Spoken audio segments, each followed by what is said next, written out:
જય દશામાં વલ્લભભાઈ કતપરા બધીનું અહીંયા સ્વાગત છે. આપણે દશામાના ધામની અંદર આપણે સ્વયંભૂ શ્રી દશામાં જાગૃત દેવસ્થાન આપણે બોરીવલીની અંદર દેવીપાડામાં મા સાક્ષાત જાગૃત છે. માની કરુણા અને માનો જે ભાવ છે અપરંપાર છે. મા તેમાં બીજા વગડાના વા. તમે બુધવારે 12 તારીખે 8મા મહિનાની અંદર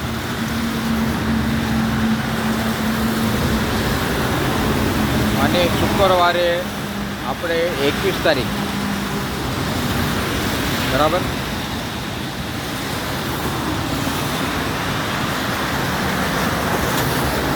રેખાબેન પાટીલ આપણા સંચાલિકા બરાબર છે.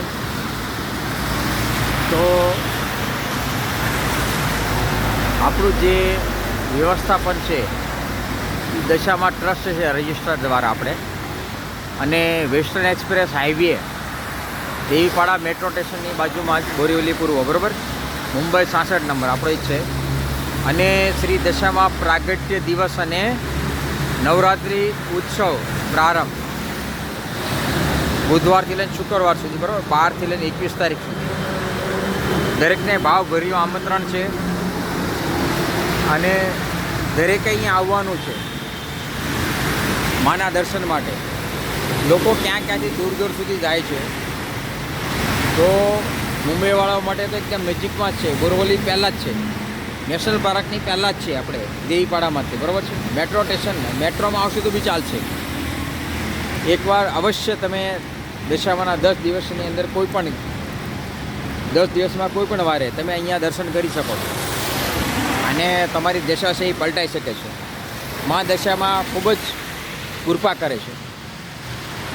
અને આપણે જે નવદુર્ગા છે એમાં 10મો જે અવતાર છે એ મા દશામાનો છે. તો દશામાં પ્રસન્ન થવાથી જેટલા આપણા કેટલા પણ દેવી દેવતા છે બધાની કૃપા ઉતરે છે અને એમાં દશામાં બધીની દશા વાળે છે. તો ભાવિ ભક્તો બધાને આમંત્રણ છે કે અહીંયા એકવાર પધારો.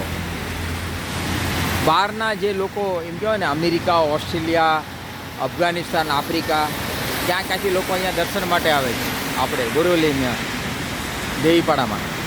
બધા ભાઈ ભક્તો પધારો બધા જ. એમ નથી કે કોઈ ઊંચ નીચ ભેદભાવ નથી, કાંઈ જ નથી. આપણે રેખાબેન પાટીલ છે સંચાલિકા, એમને દરેકના માટે આપણે દેવીપાડા જો મેટ્રો સ્ટેશન બાજુમાં જ છે. જો મેટ્રો સ્ટેશન બાજુમાં છે અને આ બાજુ આપણા તો બધા જ પધારો. જય મા દશામાં, જય મા દશામાં. દશામાના તમે એકવાર ખાલી દર્શન કરશો ને, તમે ખાલી જોઈ લો કે માનો ભાવ કેવો છે. મા કેટલા બધા ગંભીર છે. મા દયાના સાગર છે. અને અહીંયા ભાવનગરવાળા માતાજી જેમનું કુંભારવાડાની અંદર દશામાનું મંદિર છે, એમને ખુદ અહીંયા આવ્યા હતા. હું એમને અહીંયા લઈને જ આવ્યો. એમને મને અહીંયા લઈને આવ્યા. અહીંયા ક્યાં જાગૃત દેવસ્થાન ખરેખર જાગૃત છે. આજે લોકોને સમજમાં નહીં આવે કેમ કે આજે કોઈને ખબર નથી. બધા છે ને પોતાની મસ્તીની અંદર છે બધા, કોઈને કાંઈ ખ્યાલ નથી. એમનો વાંક નથી, પણ જેની ઉપરમાં દશામાની કૃપા થાય છે ને એનો તો બેડો પાર થઈ જાય છે. ધન દોલતની વાત નથી, એને હંમેશા શાંતિ, આનંદ અને લોકોની સેવા કરવાનો મોકો મળે છે. જેવી રીતે હનુમાનજીએ રામની સેવા કરીને ક્યારેય યુગની અંદર સેવા છે એ સર્વોપરી ધર્મ છે અને અહિંસા પરમો ધર્મ એમ કીધું. એટલે કોઈને અહિંસા ન કરવી.